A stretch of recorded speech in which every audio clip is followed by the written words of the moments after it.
How long are you going to let others control your mind like it belongs to them? It's time to build a mind so strong, no one dares mess with it. You don't need more motivation. What you need is to stop reacting like the world owes you something. Because right now, any bit of criticism tears you down, any failure crushes you, and any comment controls you. In this video, you're going to discover the Stoic keys to forging a mind so steady, so powerful, that nothing and no one can shake it. A mind that doesn't react with anger, that doesn't kneel to fear, and doesn't lose control when everything around it is falling apart. Today, I'm going to teach you step by step how to develop that inner strength that shaped real emperors, warriors, and wise men. This isn't about looking strong. It's about being strong, especially when no one's watching. Because once you reach that level of self-mastery, you don't need to defend yourself anymore. Your presence does it for you. If you're tired of feeling weak, of blowing up over nonsense or losing control when you need it most, stick around, because what you're about to learn could change everything. Before we begin, let me tell you Naira's story, because if there's someone who learned to build a mind so strong, no one dares to break it now, it was her. Even though at first, everything pointed to her falling apart. Naira lived in a small village, surrounded by fields, sheep, wind, and silence. Her family had worked the same farm for generations. Her father was a tough man, the kind who doesn't cry, not even at funerals.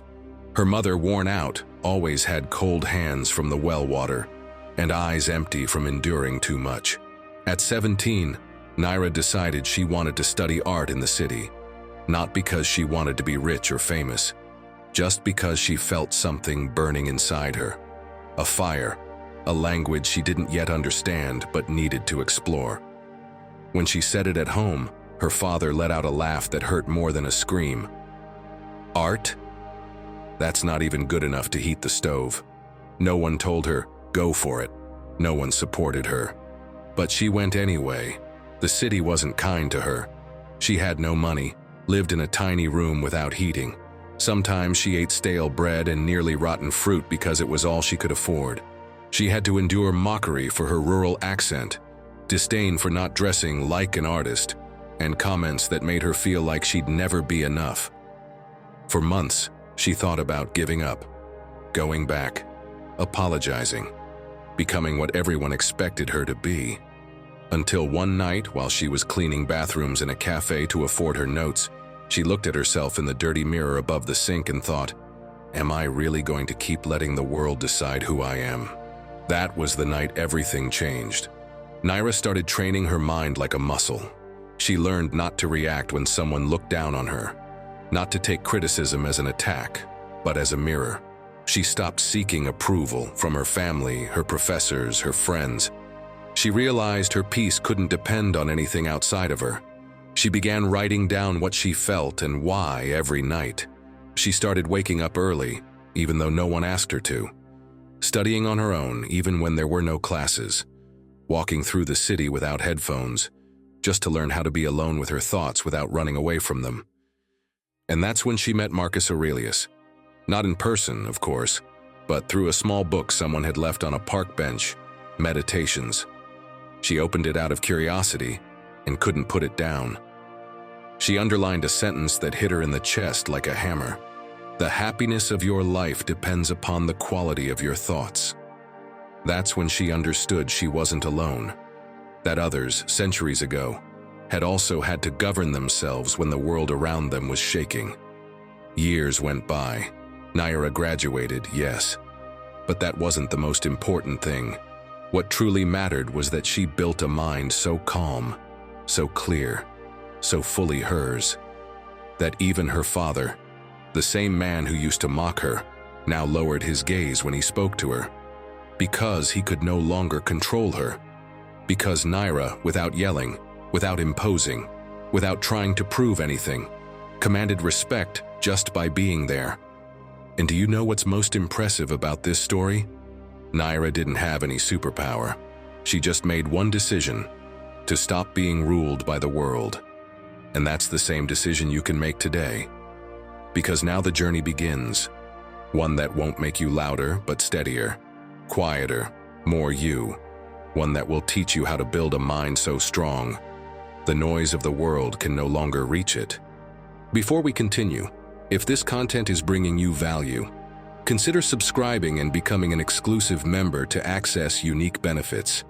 And tell us in the comments, what thought are you going to stop feeding to take back control of your mind? Or just write, "I'm a Stoic." Starting today, I choose to master my inner world. 1. Get ready to be alone. Picture this. You're in a massive stadium. The concert just ended, the lights are off, the crowd is gone, and the echo still bounces off the empty seats. It's just you now. No music, no voices, no distractions. Just you, the silence, and whatever's going on inside your head. That, my friend, is growth, staying behind when everyone else has left. Not as a punishment, but as the first step toward building a mind so strong that no one, absolutely no one, can shake it. Because let me tell you right now, when you start building that solid, calm, unshakable mindset, the world around you will start to crack. Not because you're doing anything wrong, but because you'll stop pretending, and that makes people uncomfortable. It makes them uncomfortable when you stop laughing just to fit in, when you stop going along with the flow, when you say no to pointless plans simply because you don't need the noise anymore, and that's going to hurt. You'll notice the silence, you'll see how they stop calling, how the usual group starts making plans without you, how your messages get left on read. But right there is where real transformation begins. If Marcus Aurelius were alive today, do you really think he'd be in a WhatsApp group that spends all day sending memes, complaints, and meaningless voice notes?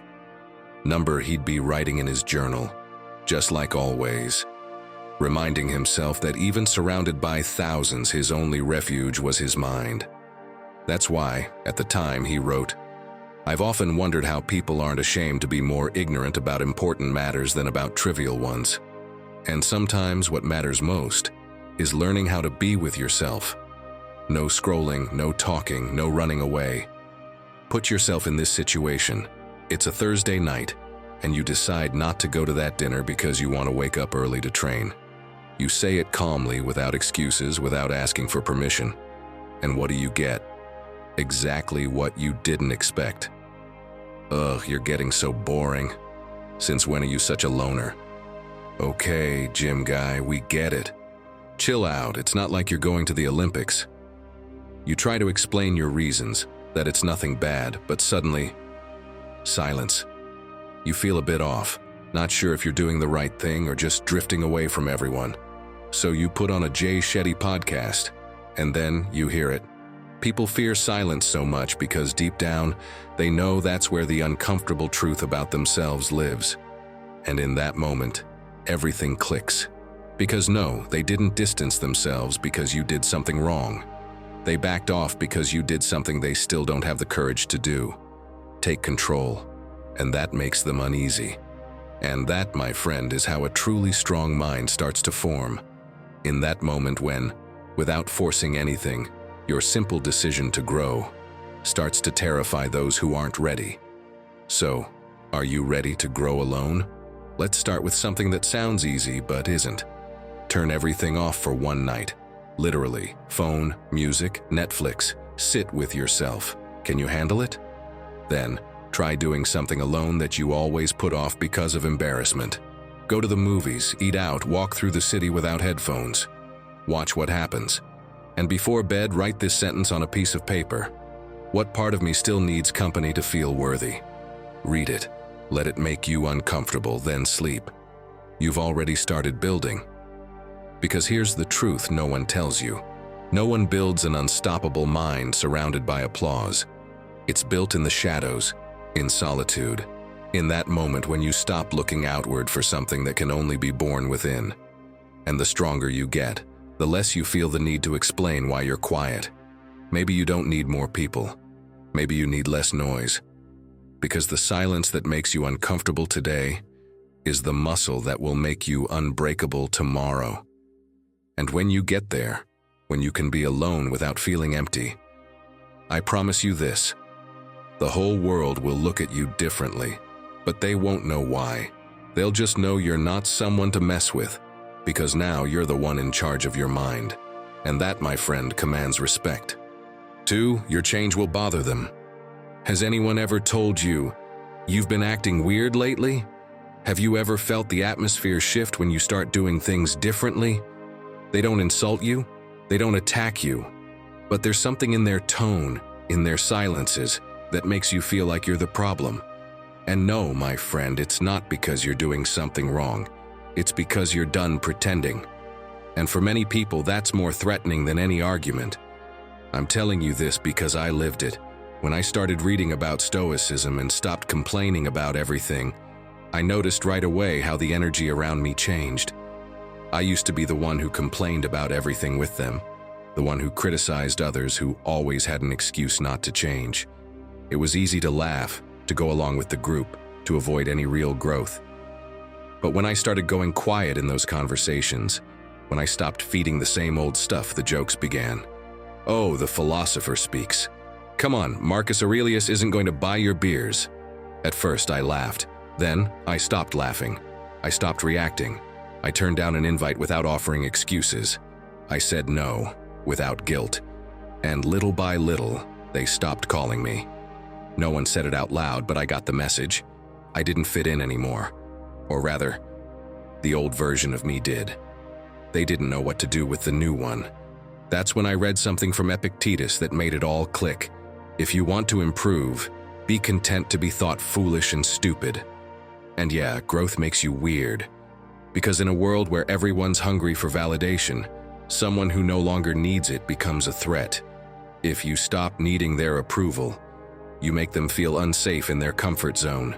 And that stings. If you relate to this, don't worry. This doesn't just happen to you or me or the few of us who choose to read while everyone else is binging reality shows. It happens to people who are admired by millions today. Ali Abdaal, for example, shared on his podcast that when he started waking up early, reading like a maniac, and working on his projects while everyone else was partying, his circle began to shift. Not because he cut them off, because having him around no longer felt comfortable. His change forced them to look in the mirror. And when you're not ready for that, you'd rather push away the one who reminds you. My friend, if you're at that stage, here are a few things that helped me. First, pay attention to who truly supports your growth. Not just the ones who cheer you on when you stay the same, but the ones who look you in the eye and say, well done, even if that means you're no longer as available to them. Those people stick around. And stop explaining yourself. No, you don't owe anyone a reason for why you now prefer getting up early, why you read weird books, or why you're not going out every weekend. Just say, this is what I need right now. The ones who get it will stay, the ones who don't, weren't meant to anyway. Then write this on a note. Who am I trying to please and why am I afraid to stop? Read it every time guilt creeps in as you grow. Because if you let guilt stop you, you'll be choosing to stay stuck just to keep others comfortable. And now I'll leave you with a question that might hurt, but might also set you free. What if you're not losing them, but finally finding yourself? Because a strong mind doesn't adapt to what makes it uncomfortable, it overcomes it. And when you start doing that, moving differently, thinking differently, living differently, there's no turning back. That's the kind of mind that commands respect without ever raising its voice, because someone who no longer needs approval is already free. And that, my friend, is more intimidating than any shout. 3. Stop living for applause. Let's be clear. If everything you do gets filtered through what others might think, you're not really living. You're performing. And the worst part? You don't even know for whom. So tell me, how many times have you doubted something that excited you just because you thought people wouldn't like it? How many times have you done the right thing, but because no one applauded, you thought you got it wrong? It's like every time you do something good, instead of celebrating it, you launch a poll. Did they like it? Was it good? What will they think? Man, you can't live like that. It's like an artist who only paints if people clap. He no longer paints for passion. He paints for approval. And that's when his art dies. Marcus Aurelius said it perfectly. Perfect tranquility is the good ordering of the mind, your own kingdom. But if your kingdom depends on someone else's like, it's not really yours. Just the other day, I was talking with a friend who wants to be a content creator. She told me she filmed an entire video, with care, with effort, and didn't post it. What if people don't like it? She said. She also writes, but she shares nothing. What if my neighbors see it and laugh? So I asked her, if you give so much power to people who don't even support you, how are you ever going to build something real? Then I said, can you imagine Seneca asking Lucilius if he liked his letters before sending them? Of course not. And yet, over 2,000 years later, we're still reading them. Because he didn't write to please. He wrote because he had something real to say. Has that ever happened to you? Maybe you wrote something from the heart and left it in drafts, afraid no one would get it. Or maybe you wanted to change direction, but didn't, because you were scared to disappoint your parents. I get it, I really do. But if you keep choosing what pleases others over what builds you, you're wasting time. Don't you think it's time to change that? I hope you're nodding your head, because here's what I suggest. Do something today that's just for you. Don't post it, don't talk about it, don't share it. Just do it. Because the first step in taking your power back is doing things even if no one sees. And here's something you may have never thought about, but it works. Redefine what success means to you. Is it recognition or satisfaction? Do you do it because it fulfills you, or because someone might clap? Ask yourself this every time doubt creeps in. Would I still do this if no one ever found out? If the answer is yes, you're on the right path, because it's only when you stop living for the ovation that you start living with intention. My friend, your life is not a stage. You don't need an audience, you need purpose. And the sooner you understand that, the freer you'll be. Because a strong mind isn't here to entertain. It's here to endure. And when you become someone who doesn't need approval to act, that's when people start to truly respect you, even if they never say it, even if they never admit it, because deep down, they know they can't shake you. Now tell us in the comments, what important thing have you been putting off because of what people might say? Write it, not just for you, but to inspire someone else who's standing at that same edge. Because here, this community has your back, and your example might be the push someone else needs to stop performing and start living. For no one's coming to save you. Picture this, a guy alone in the middle of the Utah desert. No one knows he's there, no signal, no noise, no help, just sun, stone, and silence. He's exploring a narrow canyon, jumping between rocks, confident, calm, until one slips. In seconds, his arm gets pinned between the boulder and the canyon wall. He can't move, he can't get out, and no one's going to hear him scream. That guy's name was Aaron Ralston. He was 27. For 5 full days he stayed there. No food, barely any water, sleeping on rock, talking to his camera just to stay sane. He screamed, cried, laughed. He waited. Because at first, that's what we all do. We wait. Wait for someone to pass by, to call, for something to happen. But with every passing minute, the truth sinks in. No one's coming. No one's climbing down to save you. And when you realize that, my friend, something inside you changes. On the 5th day, exhausted, sunburnt, and at the edge of death, Aaron made the most savage decision of his life. He broke his own bones and amputated his arm with a pocket knife. Yeah, you heard that right. He freed himself. Then he walked for miles, bleeding, until he found a group of hikers. And, spoiler alert if you haven't seen the movie, he survives. But not because someone saved him. He saved himself. And that's the real lesson we can take from him. You really should watch it. Because maybe you're not trapped by a rock, but maybe you're stuck in a life that doesn't fulfill you. In a relationship that dims your light. In a job that drains you. And you're still waiting. Waiting for something to change. For someone to come, for luck to rescue you. But what you don't want to admit is that help isn't coming. And this is way more common than you think. It happens to all of us. Because, as Terry Cole says in her book Boundary Boss, a lot of people who feel stuck are actually just waiting for permission. But that permission never arrives. No one's going to show up and hand you the life you dream about. You're the one who has to move and build a mind so strong that nothing and no one can bring it down. You're probably asking yourself now, how do I do that? Let's talk about it. First, stop planning your life around other people. You want to see that movie in the original language, but your friends hate subtitles? You're into that animated film no one else likes, so you never suggest it? Buy the ticket. Go alone. Maybe that movie is the one that sparks something in you. And if you can't even do that for yourself, how are you going to make the big choices when no one's by your side? Then, write down 3 decisions you've been putting off for weeks, months, maybe even years. Just 3. And next to each one, jot down 1 small action that brings you closer. Nothing big, just start.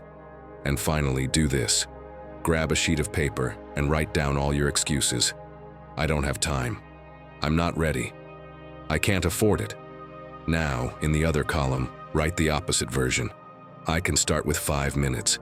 I can learn as I go. I can find affordable options. Because most of the time, you're not actually limited. You're just blocking yourself. Remember what Seneca said, life is a matter of choice, because in the end, that's what it all comes down to.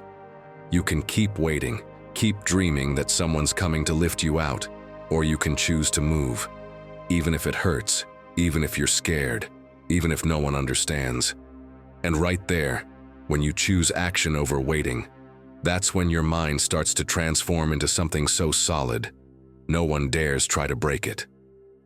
So I'll leave you with a question, one that might sting, but could also set you free. What if you are the savior you've been waiting for? Because building a strong mind doesn't start with help, or luck, or approval. It starts with a, that's enough, and only you can say it. And when you do, something switches on inside you. Something no one else can touch. Something that, once it grows, commands. Because you no longer need saving. You already saved yourself. 5. Pain doesn't break you, it forges you. I'm going to tell you something I've never told anyone. For weeks I pretended everything was fine. I smiled, did what I had to, even cracked jokes. But inside, I was falling apart. Every night, I went to bed with that weight in my chest, the kind you can't quite name. Is it sadness, fear, emptiness? And still, the next morning, I got up like nothing was wrong. I tried to fill my day with noise, tasks, distractions, as if covering it all up would make it go away. But no, the more I ran from the pain, the stronger it got. Until one day my therapist sat me in front of a mirror and said, talk to your pain. Look at it. Listen to it. It's not going to leave on its own. That was the beginning. It wasn't magical, it wasn't comfortable, but it was real. Because that day I finally stopped running. She also told me a story that still helps me remember. A blacksmith's apprentice asks his master, why does the iron make that awful sound when you're forging it? And the master, without missing a beat, answers, because it's stopping being weak. That sound isn't the iron breaking. It's the sound of its transformation. Seneca wrote it over 2,000 years ago. A gem cannot be polished without friction, nor a man perfected without suffering. And he said it because he knew, not from a throne. Seneca was exiled, threatened with death, slandered, betrayed. And still he didn't break, because he accepted pain as part of the process. Not an obstacle, a tool. And you've lived this too, even if you don't realize it. Someone broke your heart and you acted like nothing happened. You smiled in front of everyone, but inside you froze. Or you lost your job and said, it was for the best. But even now, it's hard for you to believe in yourself again. And the problem wasn't the pain. The problem was that you tried to hide it, swallow it. But what if just once you didn't avoid it? What if you sat with that pain and asked what it's trying to teach you? Because I promise you this, pain isn't trying to destroy you.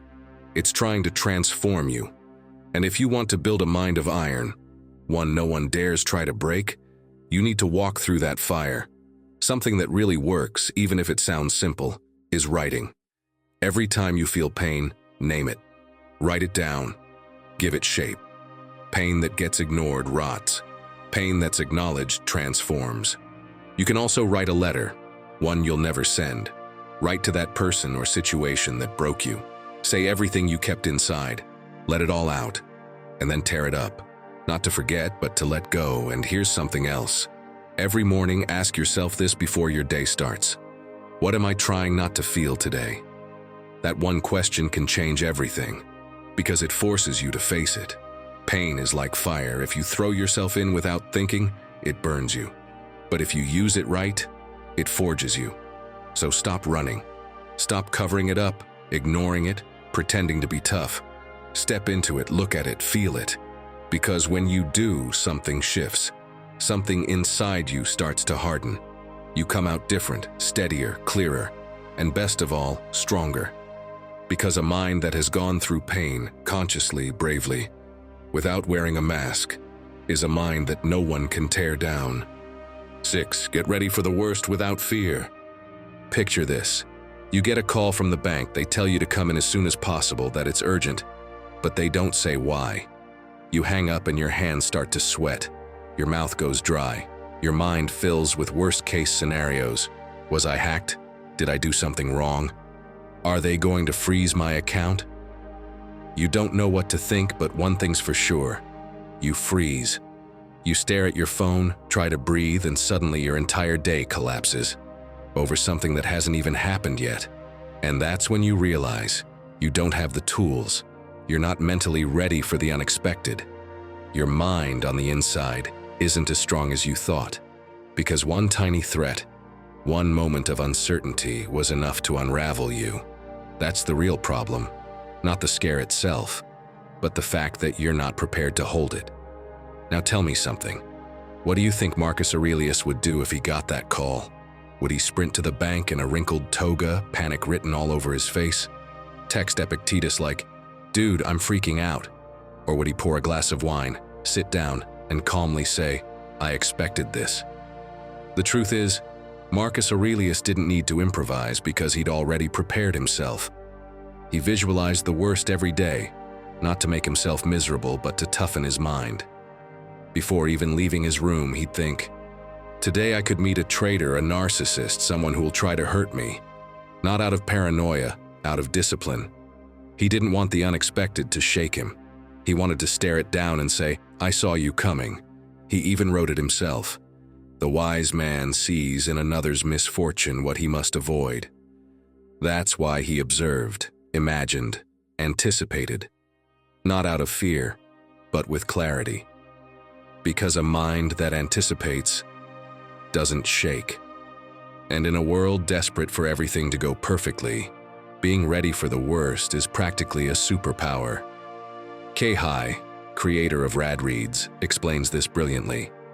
He talks about something called the emotional pre-mortem. Sounds weird, but it works. Before starting anything important, he sits down and imagines it's already failed, completely.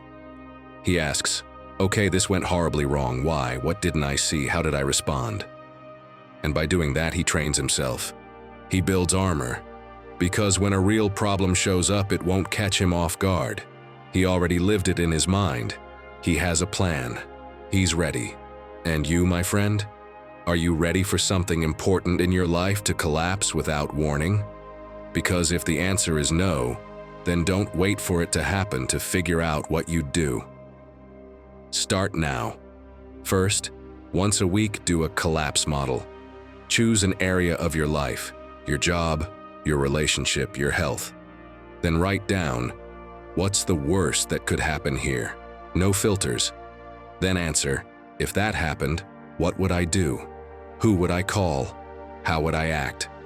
You'll be surprised how many of your fears actually have solutions, but only if you look them in the eye. Next, build your emotional emergency kit. It can be mental or written down. Include 3 phrases that bring you back to center, like, "This is temporary," "I've gotten through worse," or "I can handle this." Add one fast action you can take, like going for a walk or journaling for 10 minutes. And last, identify one person you can turn to if everything blows up. Just one. someone who truly listens. Also, get used to asking yourself this out loud. Am I ready if this all falls apart? Because if you've never asked it, odds are you're not. And there's nothing more dangerous than a mind that only works when things go well. Now I want to hear from you. What part of your life are you not prepared to lose? And what are you going to do today to be more ready tomorrow? Drop it in the comments. Because the one who trains for the storm walks calmly even in the rain. And that, my friend, is how you start building a mind that commands. That doesn't run, that doesn't break. A mind so strong, even chaos steps back. 7. Don't react, take control. Has this ever happened to you? Someone hits you with an out-of-line comment, and before you even think, you've already fired back with something worse? Or they say something absurd, you explode, and then later you're left wondering, why did I react like that? It's happened to all of us. Because we're so used to reacting instantly, we forget that the strength of a powerful mind isn't in how it responds, but in when it chooses not to. Picture this. You're driving, calm, soft music playing, when suddenly someone honks at you for no reason. You don't know them. You didn't do anything wrong. But they honk. What do? Your heart rate spikes, your face tenses, you yell, curse, through closed windows. But that person's already gone, they didn't even notice. And yet you're still stewing, still carrying the anger. So who really won that moment? Because you got shaken, and they didn't even know it. That's what happens when you don't control your reactions. You hand your power to whoever knows how to press your buttons. And a strong mind, the kind that doesn't break, doesn't move through life like a reflex. It moves with intention, knowing when to speak and when silence speaks louder. This came to mind the day I heard a story from Sarah Harmon, a therapist and mindfulness teacher. In an interview, she shared how she was at a playground when another mom started yelling at her in front of everyone, accusing her daughter of pushing. No questions, no checking, just attack. Sarah didn't defend herself. She didn't yell. She just looked at her, took a deep breath and said, "Would you like to talk when you've calmed down?" Then she walked away. The other woman froze, silent. Days later, she came back and apologized. And Sarah said something that stuck with me. It wasn't for her. It was for me. I don't lower myself. That's when I understood. There's a kind of strength that doesn't shout, doesn't force, but changes everything. The strength of self-control. Sarah didn't know it, but her reaction in that park was pure Epictetus. Because he said it clearly. If someone provokes you, recognize that your mind allowed the provocation. In other words, the problem isn't what they do, it's what you let in. Reacting on impulse is like handing the keys to your peace of mind to anyone who walks by. And that's not freedom, that's emotional dependency.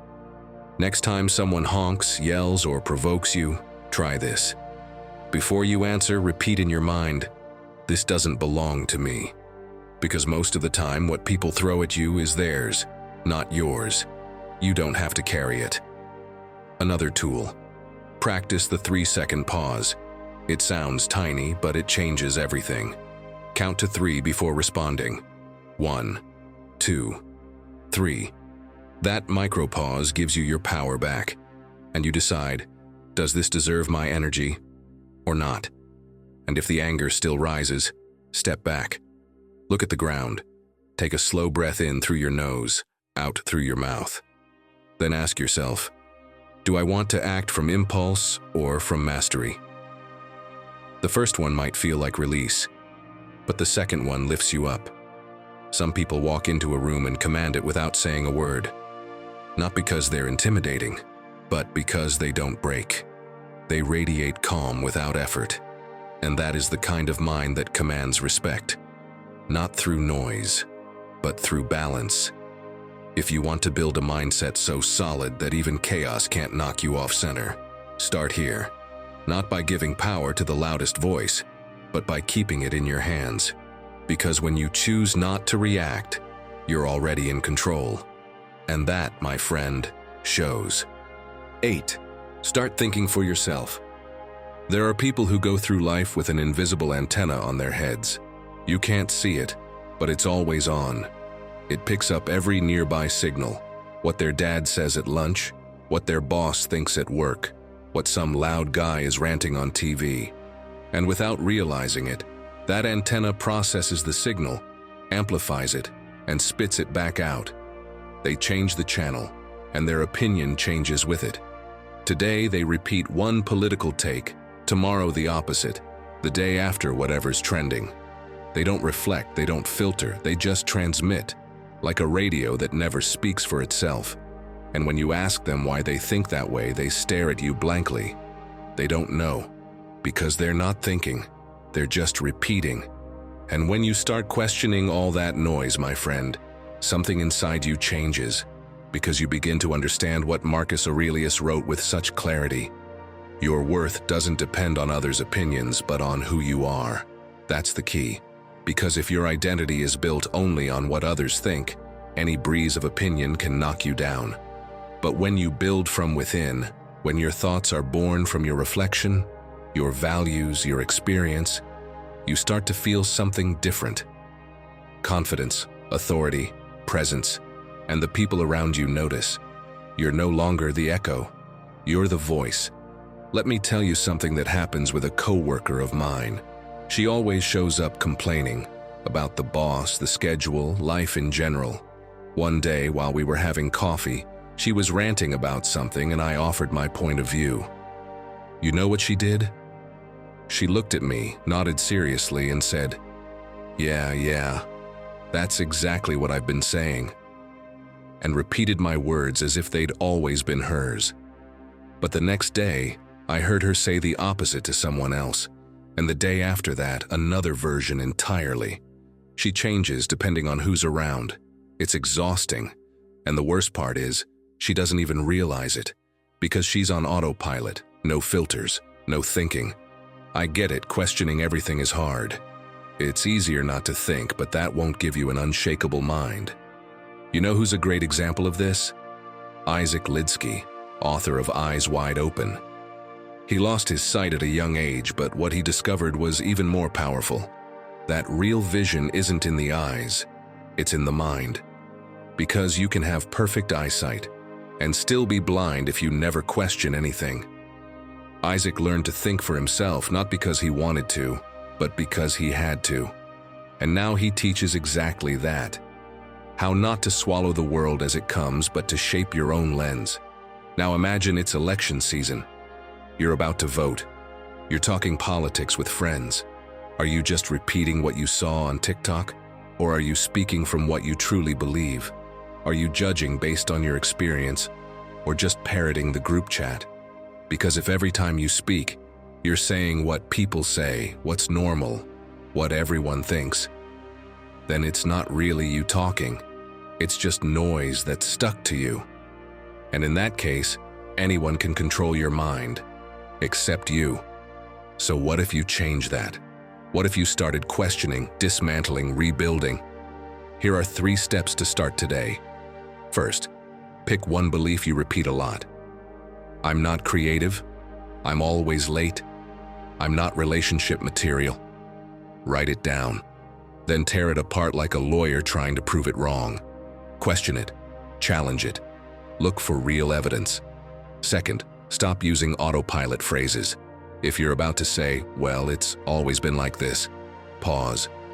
Be quiet for a second, then ask, do I actually believe this? Or am I just repeating it? Third, make a list of inherited ideas. They might come from your family, school, culture. Once a week, eliminate one. But don't just delete it, replace it with one of your own. One that you've thought through, felt, chosen. And now I want to ask you, have you ever caught yourself saying something you didn't even understand? Have you realized how powerful it is to think for yourself? Drop it in the comments. And if you have a method to filter your thoughts better, share it. That way, together, we keep sharpening these minds that are done with repeating and ready to think. Because when you think with your voice, not someone else's, you start building something no one can manipulate. A mind so clear, It makes anyone hiding in the shadows start to tremble. 9. Your body doesn't rule you. Let's be clear, no sugarcoating.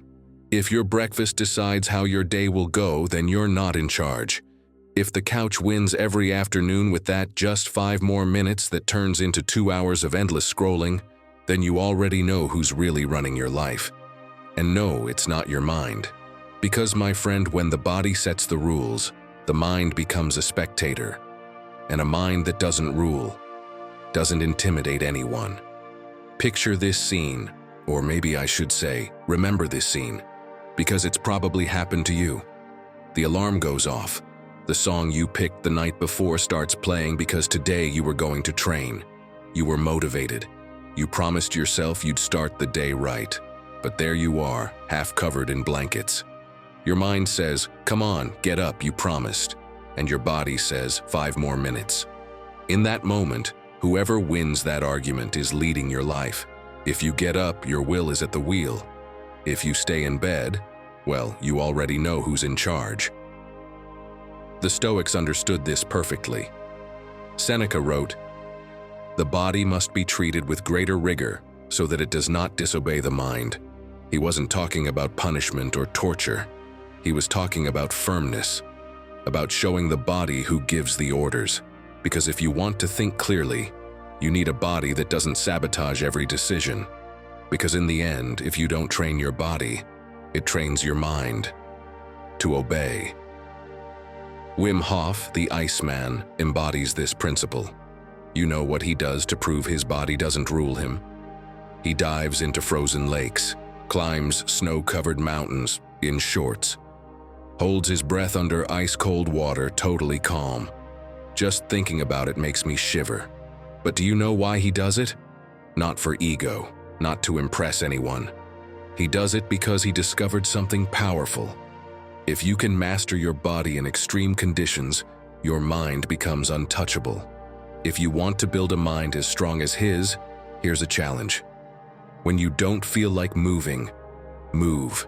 Not for the perfect body, not to tick off a gym routine. Move for something deeper, to prove to yourself that you're in charge. Because the act of overcoming laziness is worth more than the exercise itself. And try this too. Add 1 voluntary discomfort to your day. Take a cold shower. Use the stairs instead of the elevator. Don't snack when you know you don't need it. Those little actions aren't punishment. They're training. They're ways of showing your body that someone else is at the controls. I won't lie to you.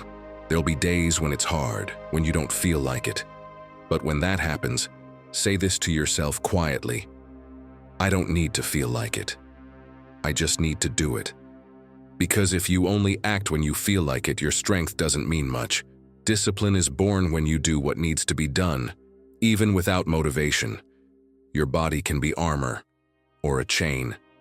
It can be the shield that protects your will, or the perfect excuse to quit every day. And that, my friend, is up to you. Because if you build a mind that gives the orders and a body that obeys, you become one of those people who never break. One of those who walks into a room and doesn't need to prove anything, because they've trained for everything, from the inside out. And that, not everyone dares to face. And now, listen carefully.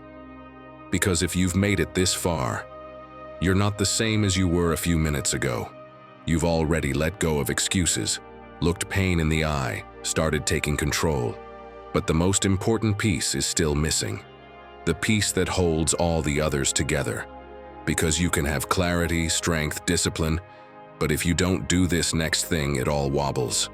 What comes next is the final pillar. The decision that makes your mind so steady, no one dares shake it. Stay with me. Because this last step doesn't just close the path, it seals it. 10. Guard your attention like it's gold. Imagine your mind is a gold mine.